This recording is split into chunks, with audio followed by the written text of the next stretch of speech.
Tent city मधला आजचा दुसरा दिवस होता आणि आज मी निघाले होते एकदम ऐतिहासिक म्हणजेच 4500 वर्षापूर्वीचे गाव बघायला।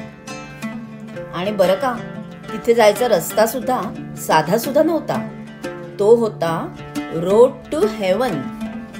दोन्ही बाजूला क्षितिजापर्यंत पसरलेले पाणी व डोळ्यासमोर क्षितिजात विलीन होणारा रस्ता, म्हणूनच याला म्हणतात रोड टू हेवन। नमस्कार मंडळी, हा जो रस्ता आहे याला रोड ऑफ हेवन असं म्हणतात। खूपच मस्त ब्युटिफुल रस्ता हा घोडेचा, काय म्हणजे शब्दच नाही येत माझ्याकडे वर्णन करायला। म्हणजे तुम्ही कच्छला आलात तर रण ऑफ कच्छ केल्यावर नंतर हा पॉइंट पण मस्ट विजिट असाच पॉइंट आहे।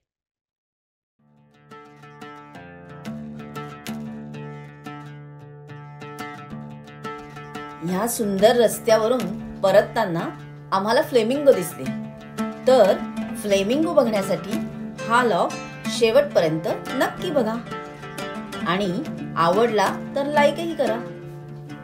बघताय ना हा रोड टू हेवन काय मस्त आहे। आणि इथे रण ऑफ कच्छला आम्ही काल गेलेलो संध्याकाळी सनसेट बघायला, त्याच्यापेक्षा पण जास्त मीठ इथे दिसतंय।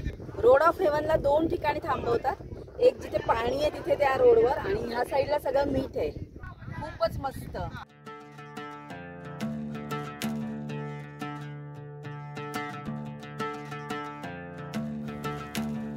रोड टू हेवन वरून आम्ही थोड्याच वेळात पोहोचलो मोहेंजोदडो संस्कृतीतील 4500 वर्षापूर्वीचे गाव बघायला ढोलावीरा इथे।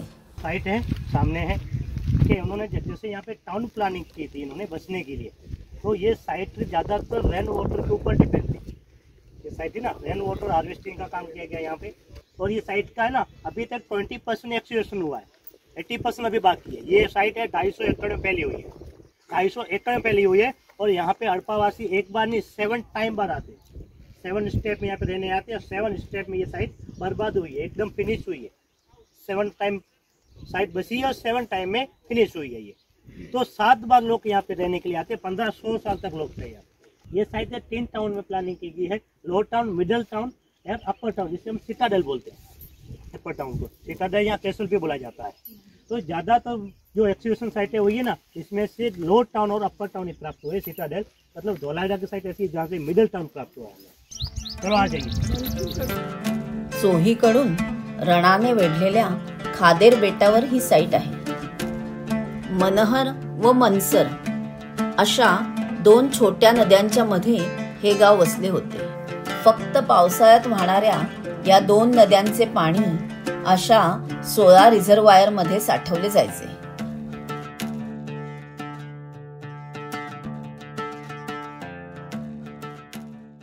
चलो यहाँ पे आ जाइए प्लीज, देखिए यहाँ से कुछ दिखाई देता है आपको? हाँ, वो नालियाँ दिखाई दे रही है पानी के लिए। हाँ वेरी गुड।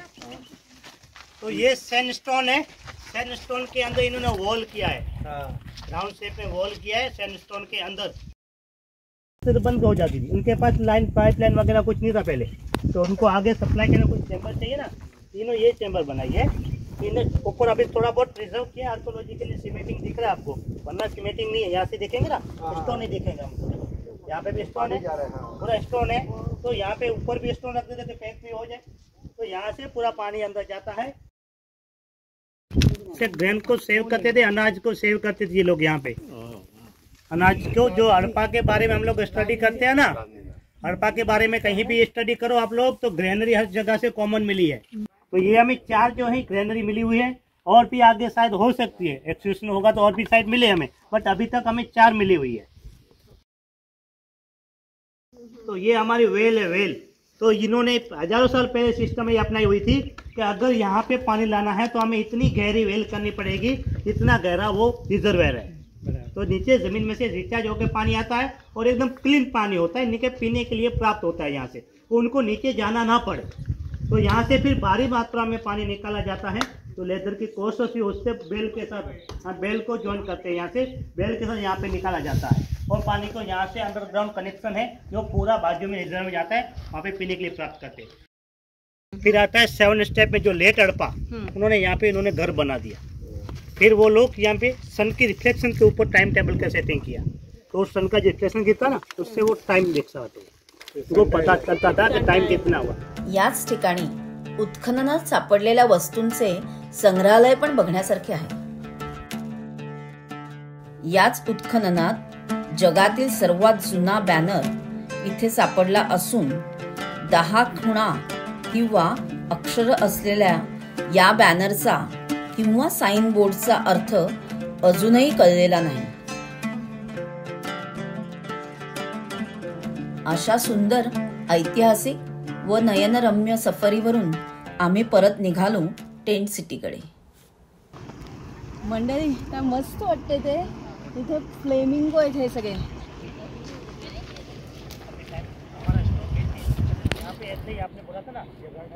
इतका सुंदर स्पॉट आहे ना हा, जिथे बघावं तिथे नजर जाते, तिथे मीठच मीठ आणि इथे सगळे फ्लेमिंगो।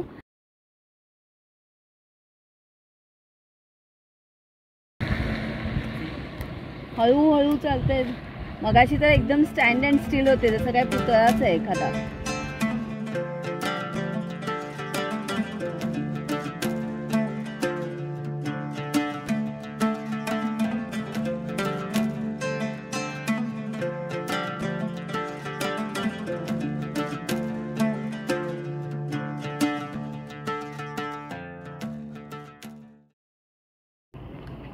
खूपच मस्त, वर्थ इट आहे एकदम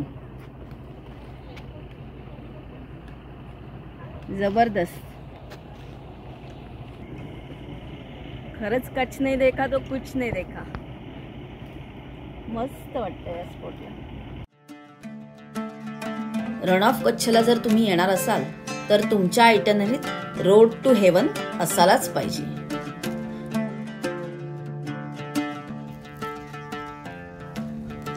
तर मंडळी, हा भाग कसा वाटला तुम्हाला?